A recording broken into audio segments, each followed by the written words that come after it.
répartis dans 93 pays. C'est un groupe qui a des bénéfices records. Les bénéfices croissent chaque année, le chiffre d'affaires est en croissance très importante. L'année dernière, les dividendes ont augmenté de 17%, ce qui permet au fondateur, donc Amancio Ortega, d'empocher 1,4 milliard d'euros de dividendes en une seule année.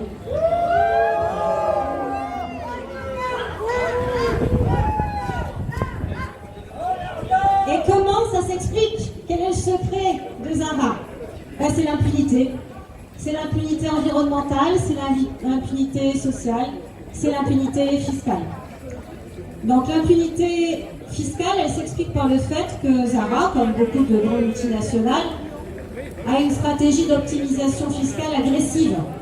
Elle utilise le rapatriement des bénéfices notamment effectués en France, mais aussi en Espagne, dans 3 pays, avec chacun des spécialités. En Irlande, où 2 salariés sont capables de générer 80 millions d'euros à eux seuls de bénéfices.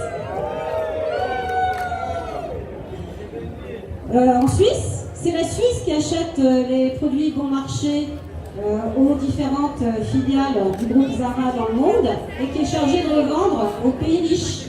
Et la Suisse est bien connue pour un taux d'imposition beaucoup plus faible que dans d'autres pays européens, dont la France. Et on a aussi les Pays-Bas. Alors les Pays-Bas, leur spécialité, c'est de vendre la marque. Chaque magasin Zara doit donc débourser 5% du chiffre d'affaires à cette filiale des Pays-Bas. Et là de même, ils sont 200 salariés sur les 150 000 donc, salariés du monde, 200 salariés qui génèrent 20% des bénéfices nets du groupe Inditex. Donc une stratégie d'optimisation fiscale très agressive, une impunité fiscale. On n'en veut plus. Ensuite, donc une impunité sociale. Pourquoi? Parce que Zara, donc production low cost de produits en particulier textiles, grâce à des sous-traitants dans le monde entier, dans les pays pauvres en particulier.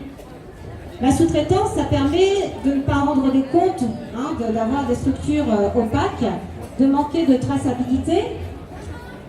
En France, on a une loi qui a été adoptée en 2017 qui s'appelle la loi sur le devoir de vigilance des multinationales, qui impose aux multinationales un plan de vigilance traçant notamment donc, leurs différents sous-traitants et s'attachant à prouver que leurs sous-traitants respectent le droit du travail et l'environnement. Cette obligation est faite en 2018. Or, jusqu'à présent, Zara, Inditex, le groupe Inditex, n'a toujours pas publié ce rapport sur le devoir de vigilance.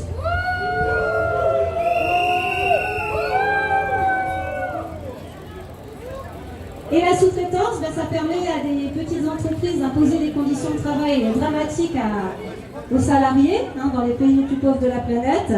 Donc des salaires de misère, des locaux insalubres, une liberté syndicale complètement bafouée.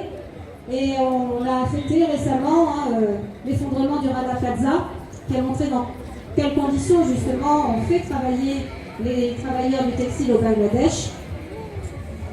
Donc Zara, son profit est fait en grande partie sur le dos de ces milliers, centaines de milliers de travailleurs pauvres.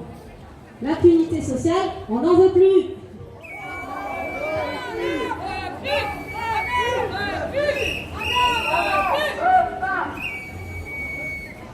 Et enfin, une impunité environnementale que Zara, donc en faisant justement dans des pays pauvres, utilise la faiblesse des réglementations de ces pays pauvres pour continuer à utiliser des produits toxiques que les sous-traitants déversent dans la nature. Et bien sûr,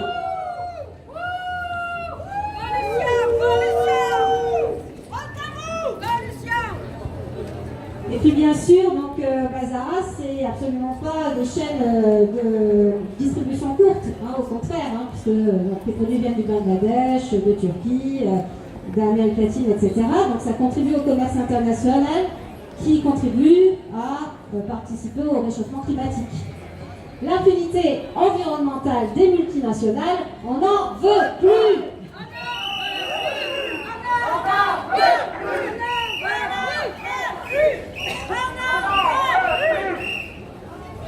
Donc on fait une campagne qui s'appelle Stop Impunité, avec allez voir sur Internet une pétition pour demander à nos responsables politiques européens justement de mettre fin à cette impunité fiscale, sociale, environnementale des multinationales.